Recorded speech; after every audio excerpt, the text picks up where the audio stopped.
Hello everybody and welcome back to another reaction time video. Well, this time I'm actually reacting to another cooking video by Chef Anna Olson.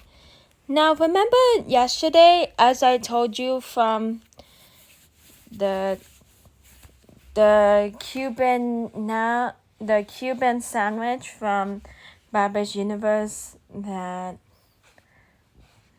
that yesterday will be day 1. Now this time it will be day 2. Happy Valentine's Day to you all couples out there. Massachusetts, if you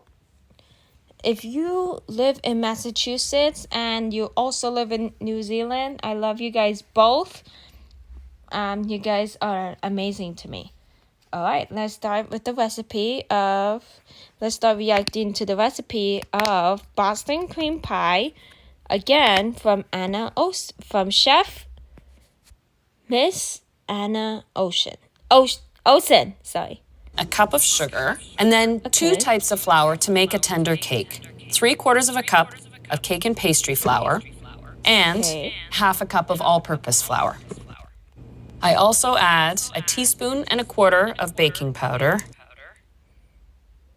I think that baking soda and baking powder is basically the same thing, but I don't know what's the combination between the two. And just a 1/4 teaspoon of salt. I'll sift all the dry ingredients together. So I have half a cup of unsalted butter cut into pieces, and I'll just add it to the flour. And then, similar to the style of when you cut butter into a pie dough, I'll just work the butter into the flour-sugar mixture until it's a rough, crumbly texture. There we go. There's still a few visible butter pieces, and that's just fine, but it is rough and crumbly. So now for the liquids. Half a cup of milk, and I'll add to that 2 eggs.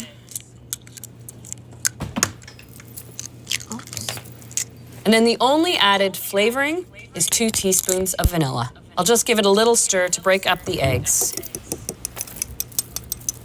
And then add this all at once to the flour.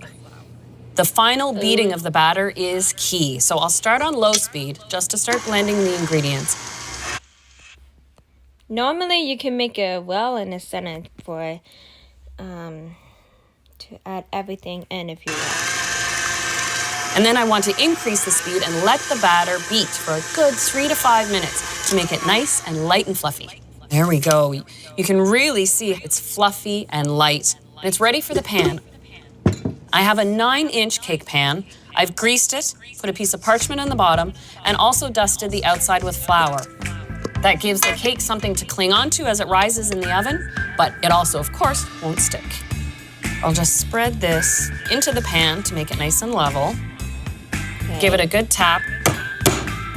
So that way there's no air bubbles in there. In case there are any large air bubbles. Now this is ready for the oven. I've preheated it to 325, and it takes about 35 minutes. Now, I'm not gonna be able to edit this because there are no ads, but I've tried to find some the shorter videos where there was no ads or something upon the recipe of the same video that the New Zealand has. Might find it.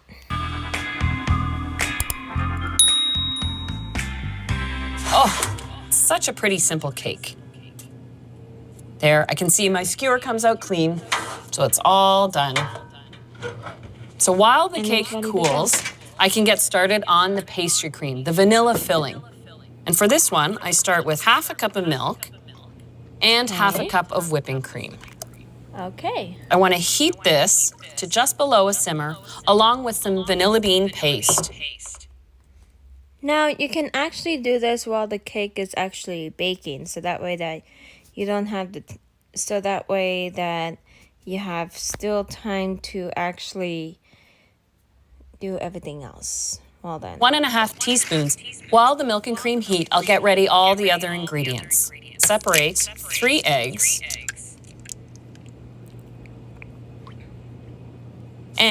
And I'll add 3 tablespoons of sugar.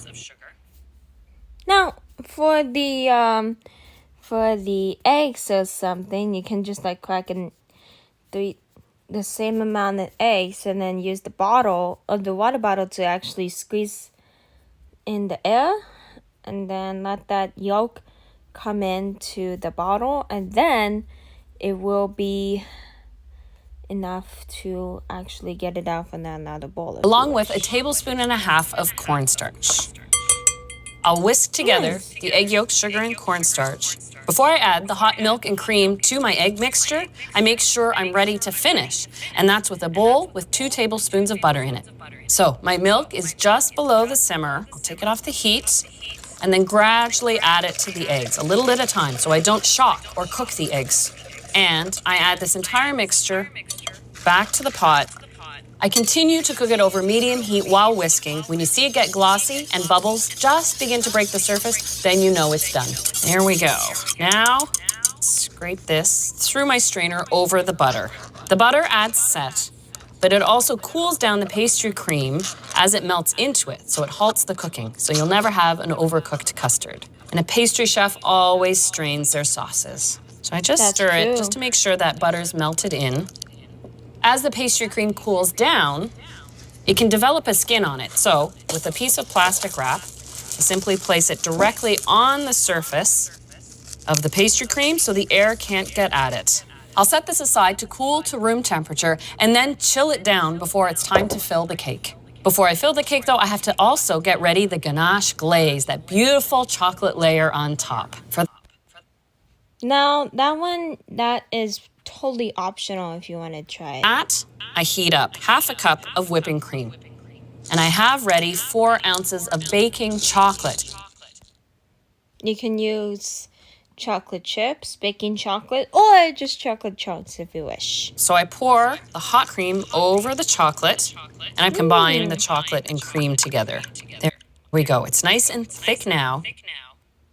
Now, if you want, you can actually put the butter into, well, you can use a double boiler if you want, which is hot water and then a bowl on top. Then you can actually put the chocolate in and then the butter, so that way it can melt at the same time, just like the recipe of the chocolate molten lava cake, which I never reacted to it yet. And I'll set this aside to cool just a little bit. By now, my cake should have cooled, so the Boston cream pie is ready to assemble. You'll see that the cake tips out easily. Plus the plastic, oh no, is it the plastic? I'm not sure, but we'll see. I'll slice the cake in half. And I like to rotate it as I slice. Now, if you want that dome, you can actually use it as a snack for later on. There you go. I do have a batch of the vanilla pastry cream filling already chilling in the fridge. And I'll spread the entire batch of the pastry cream right in the center.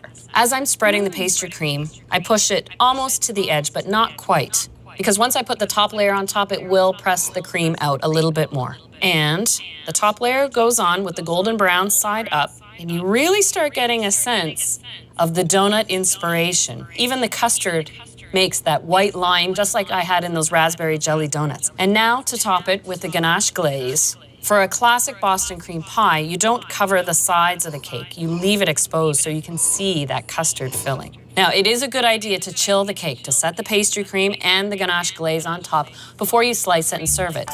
And I have one already chilled down. Oh, what? And this is ready to serve. And that's about it, guys. I hope you guys enjoyed this video. If you want to see more reaction time videos or gameplay videos like Roblox or more Among Us, please put them in the comment section and I'll make that happen. Thumbs up, subscribe, and don't forget to hit that notification bell for more updates. And I'll see you next time. Bye-bye.